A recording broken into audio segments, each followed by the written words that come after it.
जैन विद्यार्थी मित्रांनो, 750 लिटर पाणी मावणाऱ्या टाकीचा 3/15 भाग पाण्याने भरला आहे, तर त्या टाकीत अजून किती लिटर पाणी मावेल? तर पहा, कोणती बी जी टाकी असते ती पूर्ण भरली असते, म्हणजेच ती एक असते. ठीक आहे, एक समजायची असते. आणि बघा इथे आपण काय म्हटलेलं आहे, किती भरलेला आहे पाण्याचा भाग? 3/15 भाग भरला. आणि त्या टाकीमध्ये अजून किती लिटर पाणी मावते, म्हणजे 3/15 एक म्हणजे पूर्ण टाकी आणि 3/15 भरली आहे, म्हणजे एकमधून आपल्याला हे वजा करावं लागेल. तर 15तून 3 गेले, 12 राहिले आणि छेदामध्ये 15, म्हणजे आपल्याला किती पाणी मावेल त्याच्यामध्ये अजून? 12/15. आता ह्या 12/15ला काय करायचं?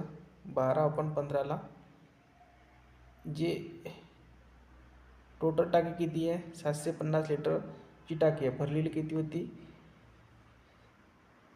3/15. तर याला गुणून टाकायचं.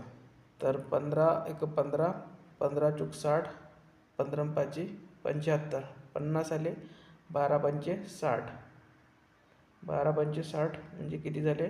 600. ठीक आहे, तर यामध्ये किती पाणी मावेल?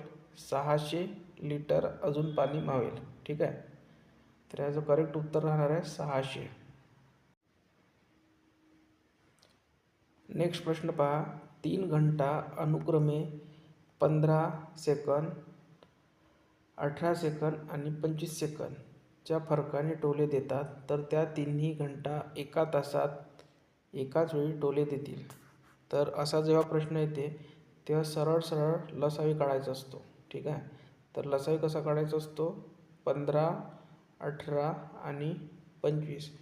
पण आपण लसावी काढूनसुद्धा हे गणित जवळपास 90% विद्यार्थ्यांनी चुकवलेलं होतं, कारण की मागच्या वर्षीचा आलेला प्रश्न आहे हा, आणि म्हणूनच आपण आणलेला, कारण हा प्रश्न चुकता आहे.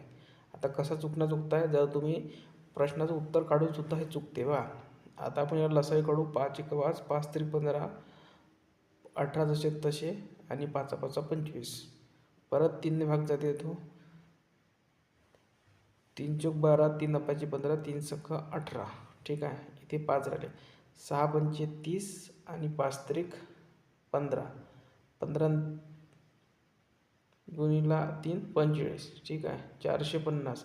आणि जसं तुमचं 450 उत्तर आलं, तुम्ही पहिला ऑप्शन गोळा मारून येणार आणि 0 मार्क मिळेल आणि 1 मार्कने तुमची सीट जाणार आहे, कारण की 450 तुम्ही उत्तर काढला. पहिलाच ऑप्शन 450 आहे.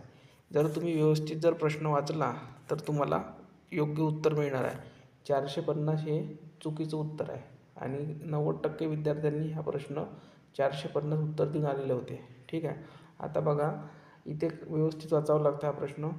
45 सेकंदाच्या फरकाने टोले देतात, तर त्या तिन्ही घंटा एका तासात म्हटलेला आहे यांनी. एका तासात एकाच वेळी टोले देतील. प्रश्न विचारला यांनी सेकंदामध्ये आणि उत्तर विचारला यांनी तासामध्ये. तर हे जे ऑप्शन दिलेले आहे हे सगळे तासामध्ये आहे. आता 450 तास, 80 तास आणि 45 तास हे येऊ शकतात, पण व्हॅल्यू ही सेकंदाची खूप मोठी पाहिजे होती. तर पहा, याला कसं काढायचं? आपलं 450 जे उत्तर आलेलं आहे हे सेकंदामध्ये आलं, हे लक्षात घ्या. आणि एका तासामध्ये सेकंद असतात 3600, म्हणून या 3600ने डिवाईड करायचं. तर 0ला 0 गेलं, 15 × 3 = 45, 15 × 2 = 30, 15 × 4 = 60. ठीक आहे, हे कटलं. आणि 3 × 8 = 24. म्हणजे याचं जे करेक्ट उत्तर राहणार आहे ते राहणार आहे 8 टोले. म्हणजे एका तासामध्ये हे 8 टोले देणार. 8 टोले, 450 टोले द्यायला याला तास भरपूर लागले असते. म्हणजे हे 450 टोले येऊच शकत नाही, 80 टोले येऊच शकत नाही आणि 45 टोलेसुद्धा येऊ शकत नाही. म्हणून ते एका तासामध्ये किती टोले देणार आहे? फक्त आणि फक्त 8. तर हा प्रश्न मेरिट ठरवणारा प्रश्न होता मागच्या वर्षीच्या भरतीमध्ये, आणि यामध्ये खूप काही विद्यार्थ्यांनी चुका करून पेपर टफ आहे करून खूप काही असे प्रश्न चुकवलेले होते. पुढील प्रश्न पहा. मोहनचा पगार अमोलपेक्षा 20% कमी आहे, तर अमोलचा पगार महेशपेक्षा किती टक्क्यांनी जास्त आहे म्हटलं. आता बघा, अशा प्रकारचा प्रश्न भरपूर वेळा येत असतो. तर बघा, इथे काय म्हटलेलं आहे, जेव्हा पण टक्क्याचा प्रश्न येतो तेव्हा 100 घ्यायचे असतात. ठीक आहे. मोहनचा पगार 20% कमी. आता जे टक्के लिहिले आहे ते सरळ सरळ इथे 20 लिहायचे जशीच्या तसे. सोपी ट्रिक आहे एकदम. डिनॉमिनेटरमध्ये म्हणजे छेदामध्ये काय करायचं, इथे कमी वापरला आहे शब्द म्हणून 100मधून हे 20 जसेच्या तसे वजा करायचे, म्हणजे इथे काही 80. बाकी इकडे काय दिलेलं आहे काय नाही हे वाचायचं सुद्धा नाही, इकडे लक्षसुद्धा नाही द्यायचं. म्हणजे इथं जास्त शब्द वापरला आहे, कमी शब्द वापरला, काहीच इकडे लक्ष द्यायचं नाही. फक्त हे पहिलं वाक्य वाचायचं आणि सरळ सरळ सॉल्व करायचं. 0ला 0 गेलं, 2 चोक 8 आणि 25 चोक 100. म्हणजे याचं जे उत्तर येईल ते ऑप्शन नंबर 2 येईल, 25%.